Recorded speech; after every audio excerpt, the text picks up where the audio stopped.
Good morning students. Today we learn about the Hindi grammar.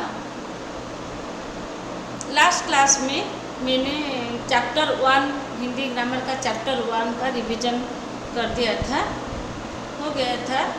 तो आज हम chapter 2 ध्वनि और चैप्टर 3 रिवीजन करेंगे। तो first of all we go page number 11 of Hindi grammar book Amod. Okay, देखो बच्चे, तो ध्वनि ध्वनि का मतलब क्या है? साउंड। जो हम कहते हैं, कहने से जो साउंड हमारी मुंह से निकलता है, जो शब्द हमारी मुंह से निकलता है, इसको हम ध्वनि कहते हैं। लड़का, हम बोलते हैं लड़का, लड़का हा हा कर हंसता। जब हम हंसते हैं एक साउंड हमारी मुंह से निकलता है, तो इसको हम क्या कहते हैं? ध्वनि कहते हैं। बिल्ली म्याऊ म्याऊ करती है, तो बिल्ली म्याऊ म्याऊ करने से जो साउंड हम होता है, इसको हम ध्वनि कहते हैं। बच्चों, ऊपर के चित्रों के नीचे लिखे वाक्य हा हा हा और म्याऊ म्याऊ, ये सभी ध्वनि के अंतर्गत है। तो इसलिए ध्वनि को ही हम भाषा का आधार मानते हैं। ध्वनि को भी हम भाषा का आधार मानते हैं। तो ध्वनि क्या है? तो मुख से निकलने वाली आवाज़ ही ध्वनि। मैं जो बोलता हूँ तुमको, मैं जो कहता हूँ तुमको, मेरी मुँह से जो आवाज़ निकलती है, इसको हम ध्वनि कहते हैं। ध्वनि भाषा का एक आधार है। तो जीव जंतु और पक्षियों की ध्वनियों को बोली भी कहलाती है। जीव जंतु वो बोल नहीं सकते हमारी तरह, तो वो सिर्फ साउंड कर सकते हैं।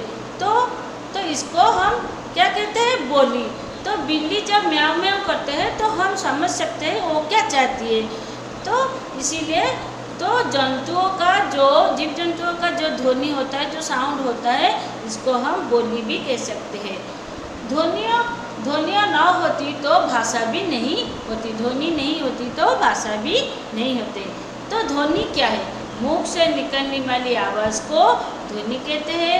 ध्वनि ही भाषा का आधार है। ध्वनि मौखिक भाषा की सबसे महत्वपूर्ण इकाई है। ध्वनि जो है मौखिक रूप है।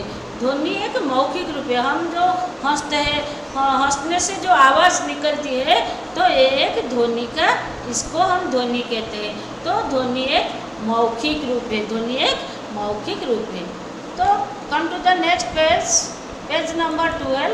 देखो, आज तुम ये जो एक्सरसाइज है, तो जो मैम थे उन्होंने तो उसका आंसर शीट तुमको भेज दिया था। तो तुम आज ये जो आंसर उसका है, इसको रिवीजन करोगी। Okay, come to the next page. देखो, थर्ड चैप्टर वर्ण और वर्णमाला, लेटर एंड अल्फाबेट, ABC, इसको हम क्या कहते हैं? लेटर कहते हैं। तो अल्फाबेट किसको कहते हैं? अल्फाबेट तो ए से लेकर जेड तक को हम अल्फाबेट कहते हैं। तो जब हम बोलेंगे तो हमारी मुख से आवाज़ निकलती, बात करने से जो उत्पन्न छोटी बड़ी ध्वनि जिसके टुकड़े ना होते, तो इसके हम वर्ण या अक्षर कहलाती है। तो वो छोटी से छोटी ध्वनि, छोटी से छोटी जो ध्वनि जिसके और टुकड़े नहीं किए जा सकते, इसको हम क्या कहते हैं? इसको हम वर्ण कहते हैं। तो अ को हम और टुकड़े नहीं कह सकते, तो अ एक वर्ण है। तो वर्णमाला किसे कहते हैं? वर्ण से कम लिख समूह को वर्णमाला कहते हैं। जैसे अ से लेकर ल तक हम वर्णमाला कहते हैं, अल्फ़ाबेट कहते हैं। जैसे ए से लेकर जेड तक को हम अल्फ़ाबेट कहते हैं, ऐसे ही अ से लेकर ल तक हम क्या कहते हैं? वर्णमाला कहते हैं। इसको अल्फ़ाबेट कहते हैं। तो वर्ण के कितने भेद हैं? वर्ण के 2 भेद हैं। कितने भेद हैं? 2 भेद हैं। एक स्वर वर्ण और एक व्यंजन वर्ण। स्वर वर्ण किसे कहते हैं? अ से लेकर औ तक, अ से लेकर औ तक को हम स्वर वर्ण कहते हैं। अ, आ, छोटा ई, बड़ा ई, छोटा ऊ, बड़ा ऊ, रू, ए, ऐ, ओ, औ, इसको हम स्वर वर्ण कहते हैं। स्वर वर्ण कितने हैं? स्वर वर्ण 11 है। तो व्यंजन वर्ण कितने हैं? 39 है। तो स्वर, जिन वर्ण का उच्चारण, स्वर वर्ण क्या है? तो जिन वर्ण के उच्चारण या बोलने से किसी दूसरे वर्ण की सहायता नहीं लेनी पड़ती है, जिन वर्ण के उच्चारण या बोलने के लिए किसी दूसरे वर्ण की सहायता नहीं लेनी पड़ती है, इसे स्वर वर्ण कहते हैं। तो स्वर स्वतंत्र रूप से बोले जाते हैं, जैसे ओ, ई, तो ऊ, ये सब क्या है? स्वर वर्ण है। तो come to the next page.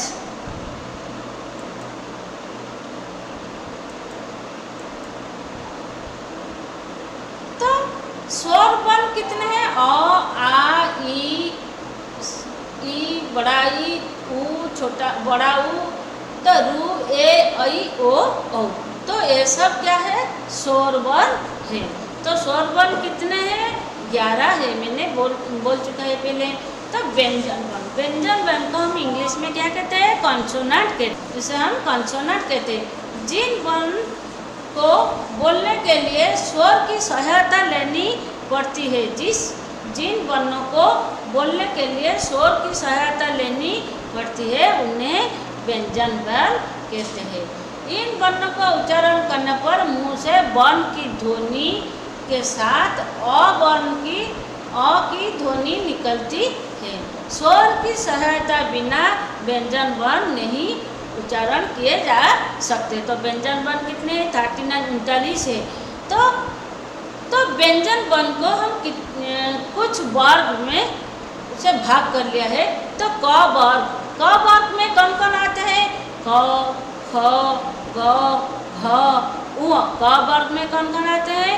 क, ख, ग, घ, उ। तो च वर्ग, उ के बाद क्या है? च, इससे च वर्ग। च वर्ग में कौन कौन वर्ण है? च वर्ग में च, छ, ज, झ, निय। ओके, निय के बाद क्या है? ट। ट वर्ग में कौन कौन आता है? ट वर्ग में ट, ठ, ड, ढ, ण, ढ, ण, ढ। स्पर्श व्यंजन, इससे भी हमें स्पर्श व्यंजन कहते हैं। ओके, तो त वर्ग में हम क्या क्या आते हैं? त वर्ग में त, थ, द, ध, न। उसके बाद प वर्ग में प, फ, प, भ, म। तो इसके बाद जो य, र, ड़, व, ये क्या है? अंतस्थ व्यंजन है। इसे क्या कहते हैं? अंतस्थ व्यंजन कहते हैं।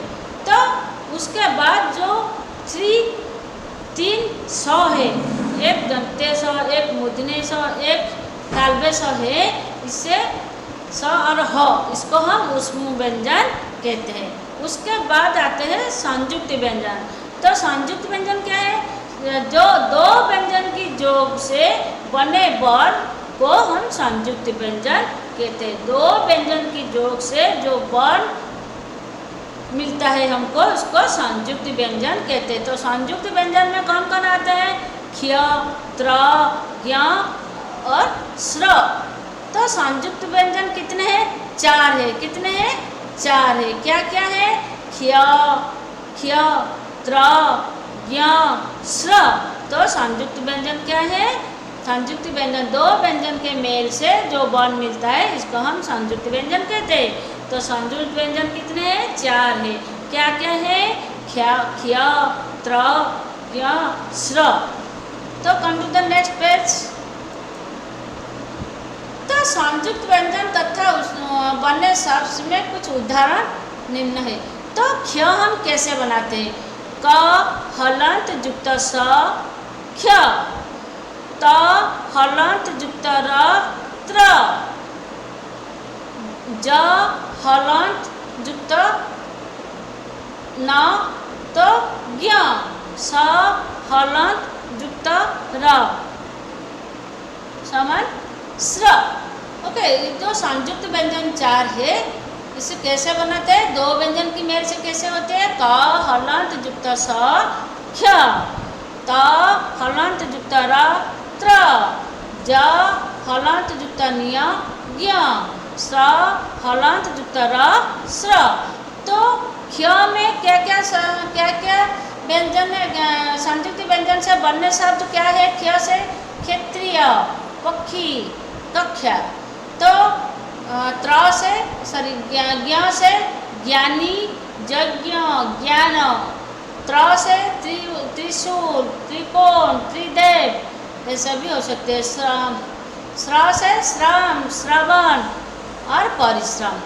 तो देखो ड और ढ वर्णों को भी समावेश किया गया है, इन्हें उत्क्षिप्त व्यंजन कहते हैं। ड और ढ हिंदी भाषा में ढ का भी समावेश किया गया है, इसे उत्क्षिप्त व्यंजन कहते हैं। इनमें से कोई शब्द शुरू नहीं होता है, ड और ढ से कोई शब्द शुरू नहीं होता है, बल्कि ये वर्ण के बीचों बीच या अंत में आते हैं। ड या ढ से कोई शब्द शुरू नहीं होता है। ड या ढ से कोई शब्द शुरू नहीं होता है। ड या ढ ये शब्द जो है वो बीच में आ सकती है या अंत में भी आ सकती है, शुरू से नहीं आ सकती।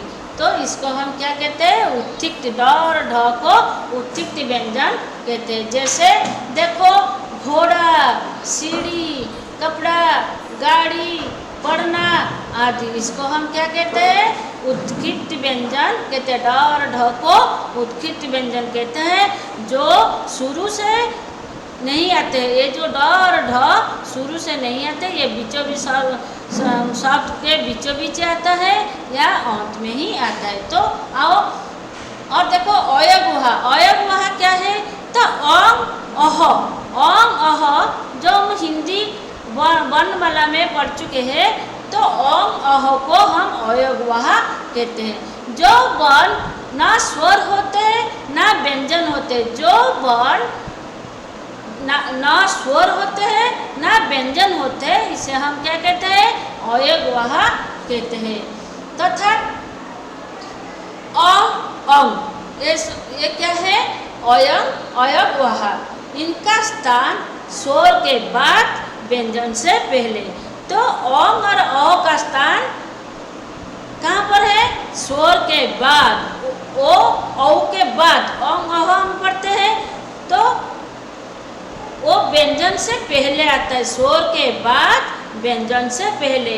तो औ के बाद आता है, क से पहले आता है, तो इसको हम क्या कहते हैं? अयगुहा कहते हैं। तो अनुसार, अंग के ऊपर जो छोटा सा बिंदु है, पॉइंट है, इसको हम अनुसार कहते हैं।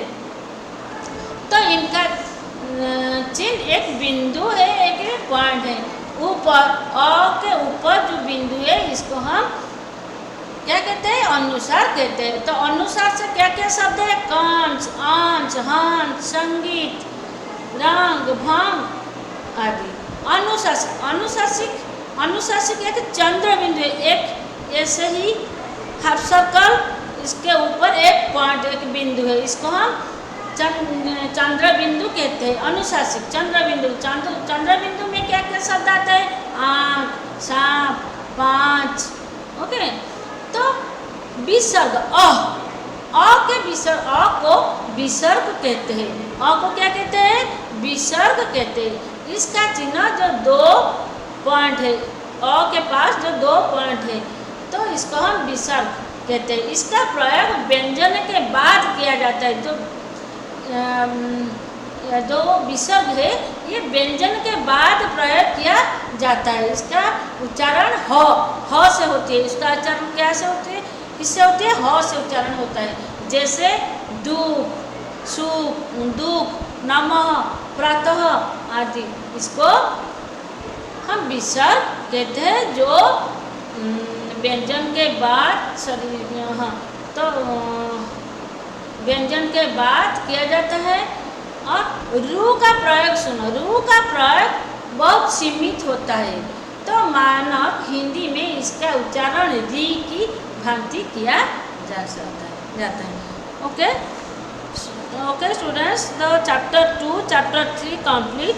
तो चैप्टर 3 का जो क्वेश्चन आंसर है उसको भी तुम चैप्टर 2 का क्वेश्चन आंसर और चैप्टर 3 का जो क्वेश्चन आंसर इसको तुम आज प्रैक्टिस कर लोगी, क्योंकि हमारी जो A1 एग्ज़ाम आ रही है इसलिए हम रिवीजन कर रहे हैं। तो तुम सब इसका क्वेश्चन आंसर शीट तुम प्रैक्टिस कर लो। Okay bye, thank you, have a nice day, see you tomorrow.